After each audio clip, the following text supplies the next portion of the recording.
বিভিন্ন সোশ্যাল মিডিয়াতে আমাকে ফলো করতে পারেন, লিংক ডেসক্রিপশন বক্সে দেওয়া থাকবে। চ্যানেলটি সাবস্ক্রাইব করে পাশে থাকা বেল বাটনটি প্রেস করে দেবেন নতুন ভিডিও পাওয়ার জন্য।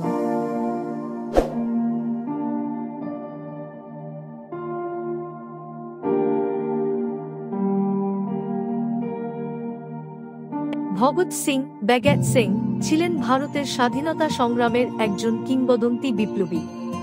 তার জীবন, সংগ্রাম এবং আত্মত্যাগ ভারতীয় ইতিহাসে অনন্য। তিনি ব্রিটিশ শাসনের বিরুদ্ধে লড়াই করে নিজেকে স্বাধীনতার প্রতীক হিসেবে প্রতিষ্ঠিত করেছিলেন। জন্ম এবং প্রাথমিক জীবন। ভগৎ সিং 1907 সালের 2 সেপ্টেম্বর পাঞ্জাবের লায়লপুর জেলার, বর্তমানে পাকিস্তানের ফয়সলাবাদ, একটি শিখ পরিবারে জন্মগ্রহণ করেন। তার পরিবার ছিল বিপ্লবী কর্মকাণ্ডের সাথে যুক্ত, যা তার মধ্যে দেশপ্রেমের বীজ বপন করে। তার বাবা কিষণ সিং এবং চাচা অজিত সিং ছিলেন ব্রিটিশ বিরোধী আন্দোলনের সক্রিয় সদস্য। শিক্ষা জীবন। ভগৎ সিং লাহোরের ন্যাশনাল কলেজে পড়াশোনা করেন।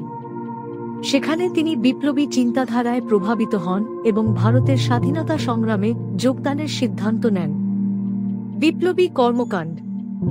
ভগৎ সিং হিন্দুস্তান রিপাবলিকান অ্যাসোসিয়েশনের সদস্য হন এবং পরে এই সংগঠনের নাম পরিবর্তন করে হিন্দুস্তান সোশ্যালিস্ট রিপাবলিকান অ্যাসোসিয়েশন রাখা হয়।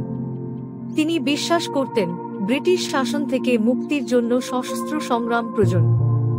1928 সালে লালা লাজপত রায়ের উপর পুলিশ লাঠিচার্জের প্রতিবাদে ভগৎ সিং, শিবরাম রাজগুরু এবং সুখদেব থাপার সহ ব্রিটিশ পুলিশ কর্মকর্তা জন স্যান্ডার্সকে হত্যা করেন।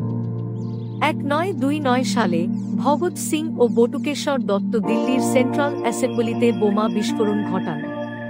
বোমাটি ছিল প্রতীকী, যা কাউকে আহত না করে ব্রিটিশ সরকারের বিরুদ্ধে প্রতিবাদ জানিয়েছিল। ঘটনার পর তারা ইচ্ছাকৃতভাবে আত্মসমর্পণ করেন। কারাবাস ও মৃত্যুদণ্ড। ব্রিটিশ সরকার ভগৎ সিংকে স্যান্ডার্স হত্যার দায়ে দোষী সাব্যস্ত করে।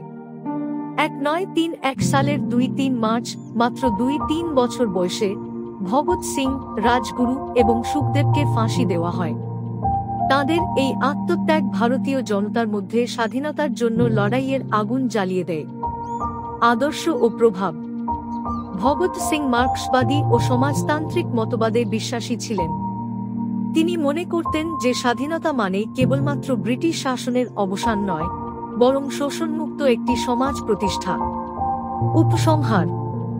ভগৎ সিং তাঁর সাহস, ত্যাগ এবং আদর্শের জন্য চিরস্মরণীয়। তিনি শুধু একজন বিপ্লবী নন, বরং একজন অনুপ্রেরণা। ভারতের স্বাধীনতা সংগ্রামে তাঁর অবদান অমর হয়ে থাকবে। ভিডিওটি ভালো লাগলে লাইক করে শেয়ার করে দেবেন।